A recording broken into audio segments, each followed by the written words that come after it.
وہ غاصبانہ فوج کو پروٹیکٹ کر رہے ہیں، کہیں ڈکٹیٹرز کو پروٹیکٹ کرتے ہیں، کہیں بادشاہتوں کو پروٹیکٹ کرتے ہیں، تو اسلام ان تمام سے آنکھیں نہیں چرا سکتا۔ اسلام کی بالکل ایسی دعوت نہیں ہے کہ جی دنیا میں جو بھی ہو رہا ہو بس اس کو چھوڑ دو کیونکہ وہ تمہارا تو بھائی مجبور ہو مظلوم ہو۔ نہیں، اسلام کسی قسم کی مجبوری نہیں ہے۔ اللہ تعالیٰ اسپرٹ پیدا کرتا ہے کہ اسلام کو غالب کرنا ہے۔ اس کے بعد خواتین و حضرات، حضور نبی کریم صلی اللہ علیہ وسلم کے ہم آگے جب صحابہ کرام کی سنت دیکھتے ہیں کہ صحابہ کرام رضی اللہ تعالیٰ مجمعین نے، آپ کو پتہ ہے کہ چاروں خلفۂ راشدین نے، حضور نبی کریم صلی اللہ علیہ وسلم نے ان 4 بیسٹ صحابہ کو جو خلفۂ راشدین نے کیا سکھایا؟ کیا انہوں نے یہ کہا کہ تم بس مسجدیں بنانا، مدرسے بنانا، درس دینا، نعتیں پڑھنا اور جناب قرأت پڑھنا، ناظرہ قرآن پڑھانا، حفظ کروانا، تمہارا سیاست سے حکمرانی سے کوئی تعلق نہیں، بلکہ حضور نبی کریم صلی اللہ علیہ وسلم کی یہ سنت ہے، اللہ تعالیٰ کا حکم ہے۔ وہ جانتے کہ پچھلے جتنے انبیاء کرام ہیں ان کا بھی وتیرہ یہی رہا کہ وہ اپنے ظالم اور جبار جو قابض ٹولہ ہوتا تھا اس کے سرکردگاہ لیڈروں سے ٹکراتے تھے۔ آپ کو یہ علم ہی ہے کہ دانیال علیہ السلام نے بخت نصر کو للکارا، ابراہیم علیہ السلام نے نمرود کو للکارا، موسیٰ علیہ السلام نے فرعون کا مقابلہ کیا، حضور نبی کریم صلی اللہ علیہ وسلم نے پوری دنیا کے غاصبوں کو للکارا۔ صحابہ کرام رضی اللہ تعالیٰ مجمعین کے دور میں سپر پاورز جو ہیں ان پر مسلمانوں نے جو ہے وہ فتح حاصل کی۔ تو اسلام بالکل یہ چھوئی موئی کی طرح بن کر رہنا اور مظلوم بن کر رہ جانا اور یہ تصور کرنا کہ بس جی آخرت میں اجر مل جائے گا، نہیں، بالکل غلط بات ہے۔ حضور نبی کریم صلی اللہ علیہ وسلم کے چاروں خلفۂ راشدین کو حضور صلی اللہ علیہ وسلم نے سیاست کے لیے تیار کیا، خلافت کے لیے تیار کیا، حکمرانی کے لیے تیار کیا۔ حضرت ابو بکر صدیق رضی اللہ عنہ کی سنت آپ کے سامنے ہے، انہوں نے پہلا خطبہ دیا اور صاف صاف کہہ دیا کہ میرے حقوق کیا ہیں، تمہارے حقوق کیا ہیں، میرے فرائض کیا ہیں، تمہارے فرائض کیا ہیں۔ حضرت عمر رضی اللہ عنہ کو اپوائنٹ کیا، مشورہ کیا، ٹھیک ٹھاک مشورہ کیا کہ بیسٹ کون سا بندہ ہے یار جس کو ہم یہ بنائیں، اپنے بعد میں خلیفہ بناؤں۔ حضرت عمر رضی اللہ تعالیٰ عنہ نے، آپ یہ دیکھیں، جو 6 رکنی کمیٹی بنائی، اس 6 رکنی کمیٹی کے اندر تمام عشرہ مبشرہ تھے۔ اور حیرت کی بات ہے، آپ یہ دیکھیں کہ اپنے بہنوئی سعید بن زید رضی اللہ تعالیٰ عنہ کو اس کمیٹی میں شامل نہیں کیا، حالانکہ وہ عشرہ مبشرہ تھے، لیکن نہ اپنے بیٹے کو انہوں نے شامل کیا۔ یہ کہہ دیا کہ مشورہ چاہے کر لو، لیکن یہ 6 افراد جو ہیں یہی فیصلہ کریں گے خلافت کا، انہی میں سے کوئی خلیفہ ہوگا۔ کیوں؟ ان کو پتہ تھا ایک دفعہ مروثیت کا دروازہ کھل جائے، ایک دفعہ یہ جان پہچان سفارش کا دروازہ کھل جائے، آج میں اچھا بندہ لے کر آؤں گا، کل میری سنت کا ہی بہانہ مارتے ہوئے معاویہ جیسے، یزید جیسے جو ہے وہ پھر واقعات جو ہے وہ جنم لیں گے۔ اس لیے جڑ سے اکھاڑ پھینکنے کے لیے مروثیت کو انہوں نے یہ 6 رکنی کمیٹی عشرہ مبشرہ کے اوپر بنائی اور اپنے بیٹے کو اور اپنے بہنوئی سعید بن زید کو نہیں شامل کیا۔ اس کے بعد آپ دیکھ رہے ہیں کہ دیگر جو عشرہ مبشرہ ہیں وہ بھی سارے کے سارے جہید، کوئی کسی کا گورنر ہے، کوئی کہیں کا سپہ سالار ہے، کوئی کہیں کا فاتح ہے، کوئی فاتح مصر ہے، کوئی کچھ ہے۔ تو تمام کے تمام ایسے افراد تھے جنہوں نے اسلام کی قیادت کو، اسلام کی حکمرانی کو، اسلام کی سلطنت کو، اسلام کے غلبے کے جو ہے اس کے لیے انہوں نے جد و جہد کی۔ اس کے بعد آپ دیکھیں حضرت حسن رضی اللہ تعالیٰ عنہ، انہوں نے جو حضرت معاویہ سے معاہدہ کیا وہ کس لیے کیا؟ کیا وہ اس لیے کیا کہ بھی مسجدیں کم پڑ گئی ہیں، زیادہ کر لو، قرآن پاک کے ترجمے زیادہ کرنے پڑیں گے تمہیں، یہ نہ ان کو پتہ تھا کہ مین مسئلہ یہی ہے کہ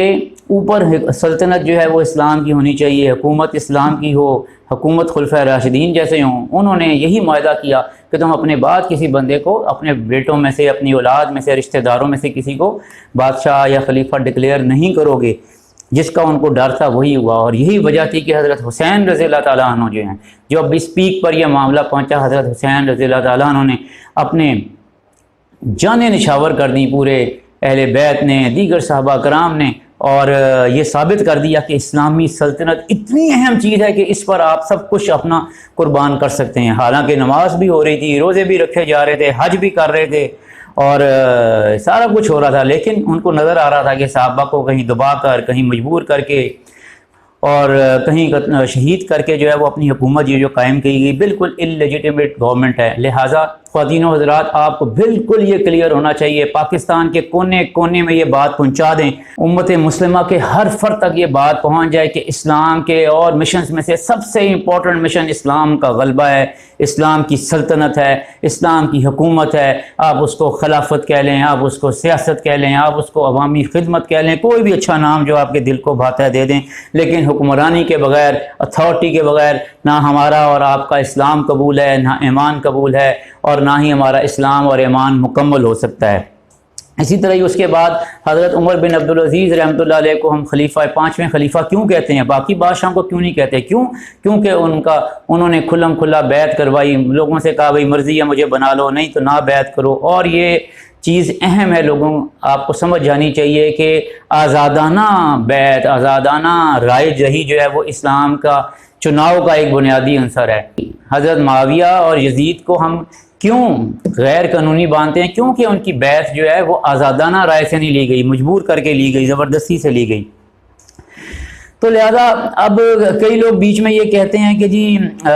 اسلام جو ہے وہ کرے گا کیا، اسلام یہ کیوں چاہتا ہے حکمرانی؟ اسلام دیکھیں، ایک بات میں ساتھ ہی کلیئر کرتا چلا جاؤں کہ کچھ لوگ کہتے ہیں دفاعی جہاد۔ لیکن دفاعی جہاد کے لیے آپ کو کسی فتوے کی ڈیٹیل کی تھوڑی ضرورت ہے، دفاع تو عام بندہ کرتا ہے۔ آپ کے گھر پہ حملہ ہو، آپ کی عزت پہ حملہ ہو، آپ کے اوپر آپ کے مفاد پہ حملہ ہو، آپ کے اوپر پریکٹیکلی حملہ ہو، آپ اس کا دفاع کریں گے۔ ایک جانور کے اوپر بھی حملہ ہو، اس کا دفاع کرے گا۔ اس لیے دفاعی جہاد کے لیے کوئی ضروری تھوڑی ہے کہ کوئی لمبی چوڑی تھیوریز پیش کی جائیں، لیکن نہیں، اصل جہاد ہے اوفینسو جہاد،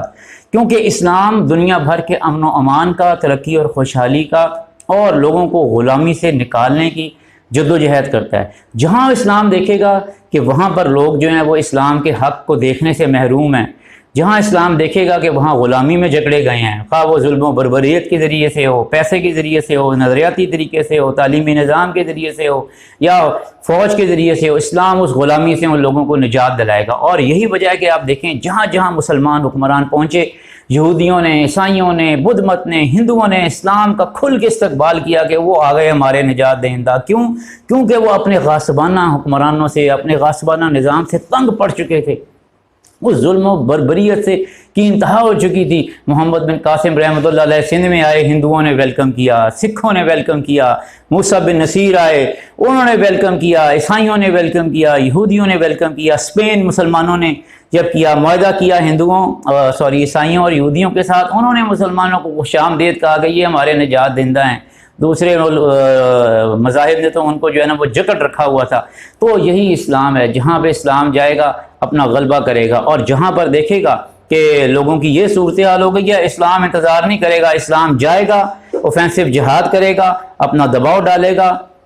وہ جس طرح آج کل کے سیاسی اس میں کہتے ہیں نا، اپنا سفارتی دباؤ بھی ڈالے گا، اپنا نظریاتی دباؤ بھی ڈالے گا، عوامی دباؤ بھی، عسکری دباؤ بھی، ہر طرح کا دباؤ ڈالے گا کہ ان لوگوں کو جو ہے وہ غلامی سے نجات جو ہے وہ دلائی جائے۔ اب یہ کہا جاتا ہے کہ جی سسٹم کیسا ہوگا، تو آپ یہ بات مد نظر رکھ لیں کہ سسٹم اگر برقرار بھی ہو تھوڑا بہت، جو کہ حضرت معاویہ اور یزید کے دور میں تھا، لیکن حکمران ایسا طبقہ آ گیا تھا، اس نے اسی سسٹم کو جو ہے وہ ناجائز غصب کرنے کے لیے جو وہ استعمال کر لیا۔ وہی صحابہ تھے جن کو مجبور کر دیا گیا، کہیں کسی کو جو ہے نا وہ پکڑ لیا گیا، گرفتار کر لیا گیا، زندانوں میں ڈال دیا گیا، شہید کر دیا گیا، مجبور کر دیا گیا کہ وہ میرے خلاف اٹھ نہ سکیں۔ اور آپ کو پتہ ہے کہ یہ نظام جو ہے وہ حالانکہ صحابہ کرام حضور نبی کریم سے چلتا ہوا ان تک پہنچا تھا، لیکن اس نظام کے ہوتے ہوئے باوجود بھی حکمران ایسا آ گیا ٹولہ جس نے غصب کر لیا، تو یہ نظام بھی نہ بچا سکا۔ اس لیے خالی نظام بھی کچھ نہیں کرے گا، نظام بھی ضروری ہے اور اسلامی حکمران بھی ضروری ہیں۔ اب حکمرانی سے عام طور پر نوجوانوں کے ذہنوں میں یہ آپ کو خلفشات ڈالنے کی کوشش کی جاتی ہے کہ جی حکمران کا تو مطلب ہے خلیفہ، بس top most president, prime minister, خلیفہ۔ نہیں، ایسی بات نہیں ہے۔ ہر شعبے میں نوجوانوں ہمیں لیڈرز چاہیے، ہر شعبے کے اندر اور ہر سطح کے اندر، ہر شعبے میں، ہر لیول کے اوپر جو ہے وہ اسلام اچھے حکمران جو ہے وہ لانا چاہتا ہے، تاکہ لیڈرشپ جو ہے وہ بہتر سے بہترین جو ہے وہ لوگوں کے ہاتھ میں آئے اور اسلامی نظریات کو آگے بڑھائے۔ ابھی آپ کے سامنے پاکستان کی مثال ہے۔ پاکستان کا نظام میں بہت سی اسلامی چیزیں ہیں، قرارداد پاکستان ہے، پاکستان کے آئین میں کہ اسلام کے حاکمیت اعلیٰ جو ہے وہ اللہ تعالیٰ کی ہے، آپ کے آئین میں درج ہے، آپ کے سسٹم میں ہے، لیکن عملاً کس کی ہے؟ ہر کوئی کہتا ہے امریکہ کی ہے، یورپ کی ہے، فلاں کی ہے۔ تو یہ نظام خالی نہیں بچائے گا، اسلامی حکمران ہوں گے تو اس نظام کا بھی آپ کو فائدہ ہوگا۔ اسی طرح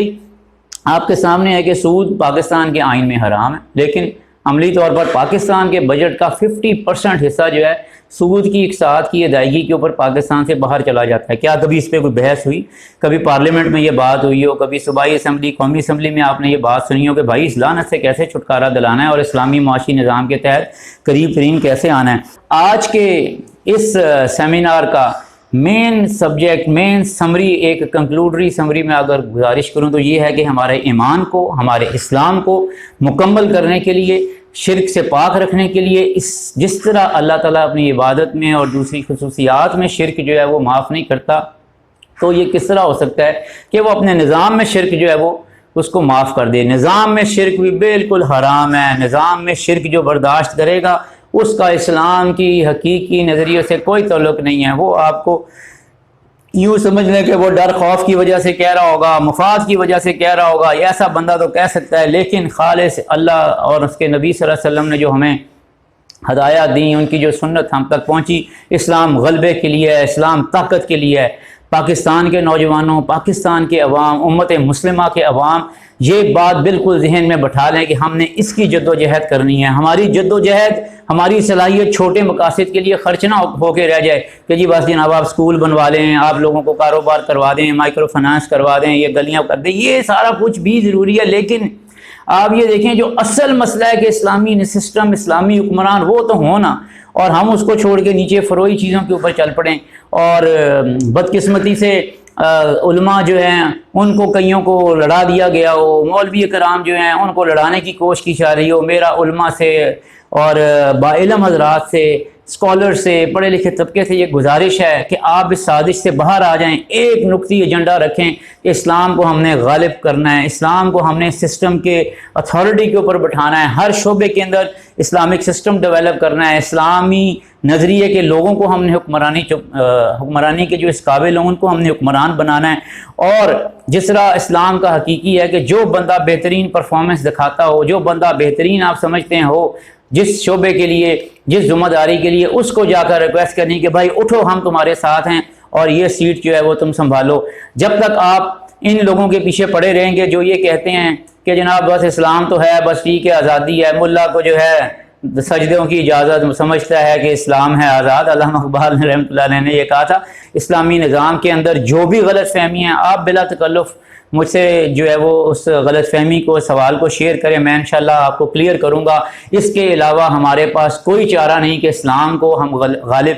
اتھارٹی کے اوپر بٹھائیں، اسلام ہماری زندگی کو کنٹرول کرنے والا ہو، اسلام امن و امان لائے گا، اسلام خوشحالی لائے گا، اسلام ترقی لائے گا، اسلام اپنے حکمرانوں کا احتساب کی پاور آپ کو دے گا کہ جس مرضی کو چاہو اور پکڑ لو اور پوچھو، اسلام عادلانہ ایک عدالتی نظام لائے گا۔ تو اسی طرح ہی اسلام کے غلبے کے لیے ہم سب کی ذمہ داری ہے کہ ہم اپنی اپنی کنٹریبیوشن کریں، اپنی صلاحیت صرف کریں، اپنا مال صرف کریں، اپنی جان صرف کریں۔ آپ کو جو علم دیا گیا ہے، آپ کو جو صلاحیت دی گئی ہے، جو وقت دیا گیا ہے، آپ کو جو تجربہ اللہ نے عطا کیا ہے، آپ اس کو استعمال کریں۔ سوشل میڈیا کا دور ہے، گلوبل ویلیج ہے، تو اب اس گلوبل امت جو ہے اس کو اٹھائیں کہ وہ اسلامی نظام کی خاطر جد و جہد کرے۔ میرے بھائیوں اور میری بہنوں، میں آپ کے سامنے آخری ریکویسٹ یہ کرنا چاہتا ہوں کہ یہ سارا کچھ خالی باتوں سے نہیں ہو جانا، ہمیں اس کے لیے عملی جد و جہد کرنی پڑے گی۔ اگلی ویڈیوز میں انشاءاللہ میں اس کی ڈیٹیل بھی آپ کو بیان کروں گا۔ بہت سارے سوال آپ کے ذہنوں میں ہوں گے، اسلامی حکومت کیوں ضروری ہے، یہ بھی ہوگا آپ کے ذہن میں، یہ بھی ہوگا کہ بھی نماز روزہ حج تو ہم پڑھ ہی رہے ہیں، حکومت نہیں بھی آئی تو کوئی نہیں، اسلام تو چل ہی رہا نا پاکستان میں۔ یہ بھی آپ کو میں بالکل کلیئر کروں گا۔ اور انشاءاللہ اگر کسی کے ذہن میں دیگر کوئی کہتا ہے جی تعلیمی نظام لائیں گے تو انقلاب آ جائے گا، کوئی کہتا ہے معاشی نظام لائیں گے تو انقلاب آ جائے گا، کوئی کہتا ہے اسلام کا پہلے پورا نقشہ مجھے سمجھاؤ تو پھر میں اسلام کے لیے کوشش، یہ تمام سوالوں کے انشاءاللہ انٹلیکچوئل علمی جواب دیں گے تاکہ عوام کو موبلائز کر سکیں۔ آپ میں سے جس میں یہ جذبہ ہے اسلامی نظام کے لیے کچھ کام کرنے کا، میں ریکویسٹ کروں گا ہم سے کانٹیکٹ کریں تاکہ ہم سب مل جل کر آرگنائز وے میں جو ہے اس کے لیے جد و جہد کریں۔ آپ کے ذہن میں مجھے پتہ ہے یہ بھی سوال ہوگا کہ طرح طرح کی تنظیمیں جو ہیں اسلام کا لے کر آگے جو ہے چل رہی ہیں، کس کے اوپر جو ہے ہم اعتبار کریں، کس کو فالو کریں، کس میں شامل ہوں یا نہ ہوں، ان سارے سوالوں کے جواب کھل کر آپ پوچھیں، انشاءاللہ ہم آپ کو کلیئر کریں گے۔ لیکن ہم سب موبلائز ہو جائیں پاکستان کے اندر، امت مسلمہ کے اندر اسلام کو غالب کرنے کے لیے۔ آج سے یہ جد و جہد کو آگے بڑھانے کے لیے آپ رابطہ بھی کریں اور اپنا ہر صلاحیت، تن من دھن اس چیز کے لیے لگا دیں، تو یقین کیجئے ہماری جنت بھی سنورے گی، ہماری آخرت بھی سنورے گی، اور اسلام حقیقت میں ہم سے جو کروانا چاہتا ہے دنیا کے اندر، ہم وہ کرنے میں بھی انشاءاللہ کامیاب ہوں گے۔ اللہ تعالیٰ سے دعا ہے کہ اللہ تعالیٰ اپنا دین کا صحیح فہم ہمیں عطا فرمائے، اور اس فہم کے بعد اس پہ عمل کرنے کی اور اسلام کے غلبے کی جد و جہد کرنے کی توفیق عطا فرمائے۔ وما علینا الا البلاغ۔ بہت بہت شکریہ۔